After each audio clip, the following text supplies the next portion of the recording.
Good morning. I'll be presenting on something that we did last month from Medicine 1, that is reaching the unreached in the time of COVID through telemedicine. The definition of telemedicine as a term means healing at a distance. So the main components involved in this definition is that it is a delivery of healthcare services to patients where distance is a critical factor, and by all healthcare professionals for diagnosis, treatment and prevention of diseases.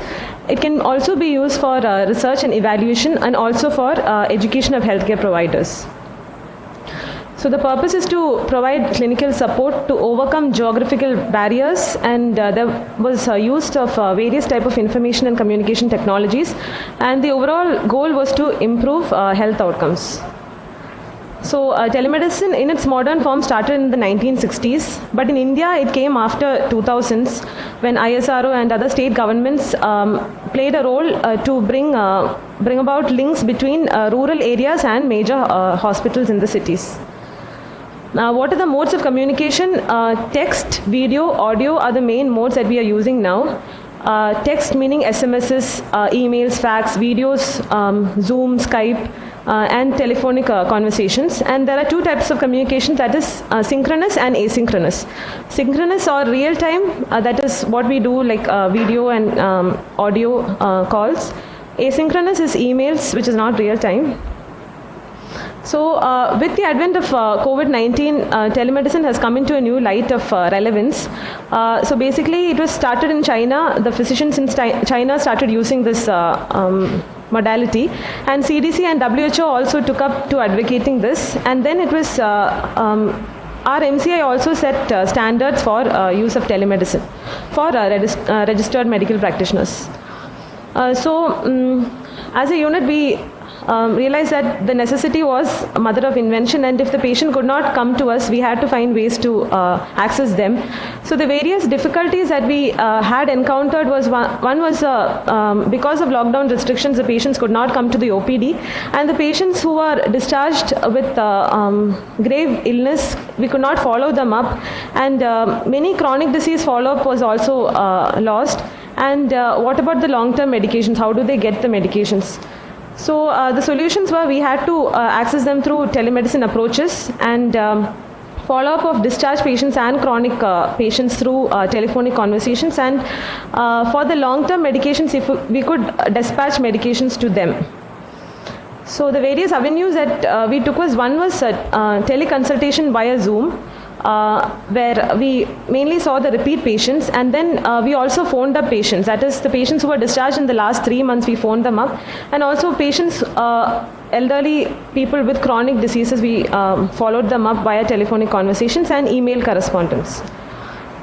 This is a portal from our CMC website showing the access page to the telemedicine consult.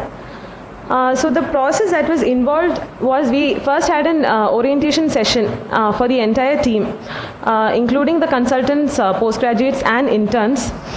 We scheduled Zoom calls almost every day of the week except Sundays, and we had telephonic conversations also. We made list of the patients who were discharged and chronic illness patients, and we called them up, and we also documented the results onto a database. So these are the places that we covered with the telemedicine services, mainly Tamil Nadu, Andhra Pradesh, West Bengal and Jharkhand.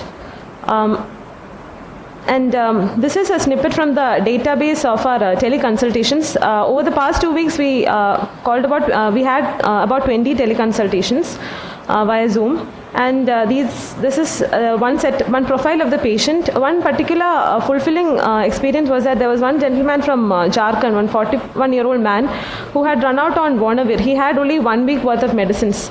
So, and he didn't have access to an ART center also to obtain the medication. So we were able to dispatch these medications in coordination with Mr. Peace, and we were able to send him the medications. So these are the IP follow-ups that we did. We had a total number of 500 discharged patients, and we called about 127. We accessed about 127 patients out of them. This was one example. That was a lady from Chittoor who had rheumatoid arthritis, Sjogren's overlap, and she also had no HCQ, and she was not taking it, and so the medications were sent to her.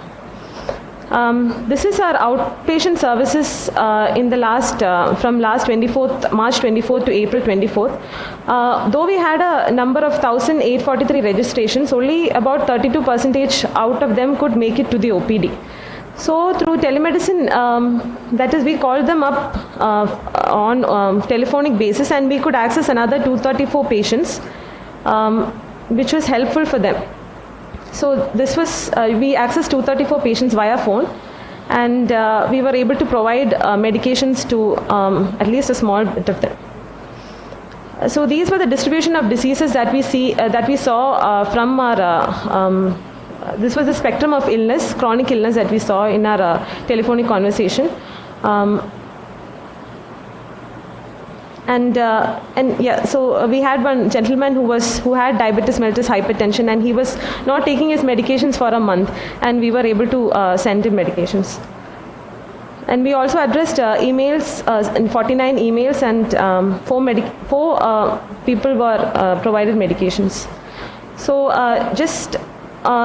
both patients and even us benefited through the whole process. So the patients, it improved access to them, and it also reduced the cost of care as well. They didn't have to, in a time where now the expenditure has become very difficult for the patients, we were able to reduce the cost of care. Patients were also very satisfied. When we spoke to them, they were, when they heard that we were calling from CMC, immediately they lighted up. They were very grateful for the effort also. And we could follow up the sick patients who were admitted in very sick state in ward. We could call them, inquire what was happening to them, how they were doing. And chronic diseases, we could ensure continuity of care, and we could also provide essential medications through post. So as a team also we benefited. So we were able to form a database of the patients who were discharged and those with chronic diseases. And we also identified the community of people who we were taking care of. And also we as faculty, PGs, even interns, we developed skills of telemedicine consult. And we formed a system to send medications for chronic disease via pharmacy as well. So the lessons, telemedicine is a very feasible follow-up method for both IP and OP patients. And for the people who may not be able to use Zoom, who do not have the technical expertise, we can call them up and inquire their well-being as well, telephonic conversations. Through this, we also developed our skills for telemedicine. And we created a chronic disease database, and even if the lockdown is lifted up in phases, there is a particular group of people, that is the elderly, we may need to still isolate in the COVID setting. So we were able to identify those patients, and we can call them up and inquire their well-being. They can access medications from us through this, and even they can do lab tests in their local place, and they can let us know about their results. And so it was very fruitful to maintain communication and relationship with the patient. Now the way forward, we are thinking of doing other things like forming bulk SMSs, sending SMSs through the telecommunication services, informing people about the services, and continuing to offer telemedicine consultation 6 days a week, and also a possible PG registrar for the telemedicine purposes alone, and a designated pager to call these patients. And so via this, patients need not come long distances to access us in this COVID setting. We can send medications. So the take-home message would be, these patients are very grateful. The cost of care is reduced. Telemedicine, although it has been in practice, has never been used, never been relevant in our setting, but now it's the ideal time to exploit the possibilities of telemedicine to the best.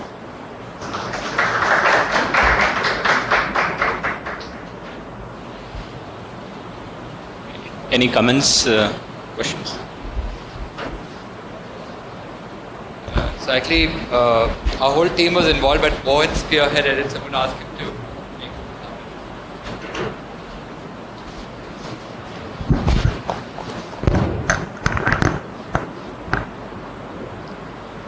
So it was a learning experience to me also. So when Sir said we'll go ahead like this, so what we did is all the final years who were joined last month, not involved in the ward, so I've included them. And also sometimes interns also we have taken into this work. So final year registrars were, I used to call them every day, and every evening we used to follow up how many they could call. So I told them four final year registers were there. So we divided OPD follow-ups and IP follow-ups. So they kind of made a list, and from that list they used to call every day. So every day we used to gather and see how many they have called up. And I used to ask them any patients, any concerns, whether they want any medications. Even though very few people we could send medications, but whether they really want medications, whether they can go to nearby pharmacy, or whether they can come here. So some patients we have even sent a letter, so that with that letter they could come through the borders. So that was really helpful to the patients, and some patients have come back with that letter saying that, sir, you really helped us. So now we are getting medication, we are very happy. So that is one. And some patients through emails actually still in touch with us from Bangladesh. They'll send us every day investigations. These investigations we have sent. Can you tell us what to do? So that kind of continued conversations and continued consultations happening.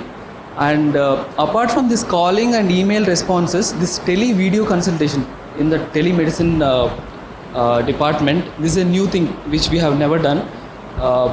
We were from Medicine One, we were the first actually to be part of that as a demo telemedicine consultations. We were there.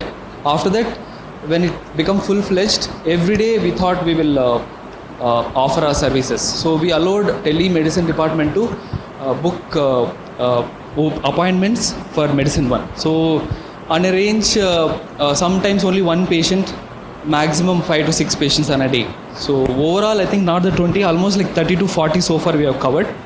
So that was also very helpful to them. So I myself realized that there are so many ways we can reach out to the patients. So OPD, IP visits, through phone, through messages, through emails, and tele-video consultations. I don't know, I think there may be so many other ways also yet to come, I think. But it's a great learning experience, and we all enjoyed. Even interns were part of it. Interns, you tell them, can you please send me the list of patients you called? They were very enthusiastic, and whatever the list they called, they put in an Excel sheet and they used to send it to me. So with the help of final year registrars and interns and entire Medicine One team, I think it was possible, I think, not just my effort. So it's a great learning experience. Thank you.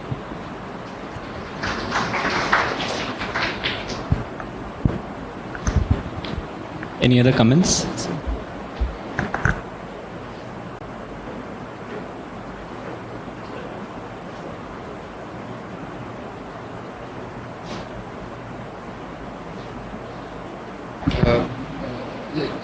We really have to think of the post-COVID scenario and how we have to change our models of care, training, and in this setting, we also have to understand that many of the factors which guide our care are things which have actually facilitated the COVID epidemic. Here I'm referring to patients traveling long distances to come here and large crowds of people. So we really need to rethink who is our community and how we provide care to them.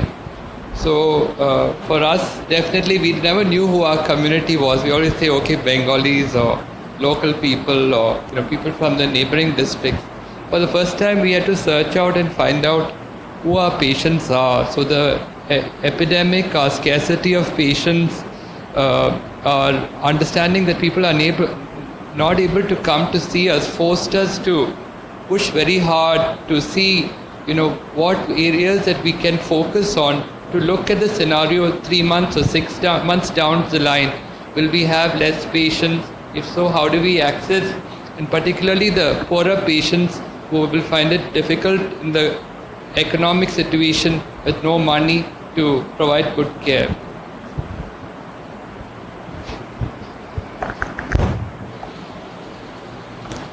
Thank you, sir.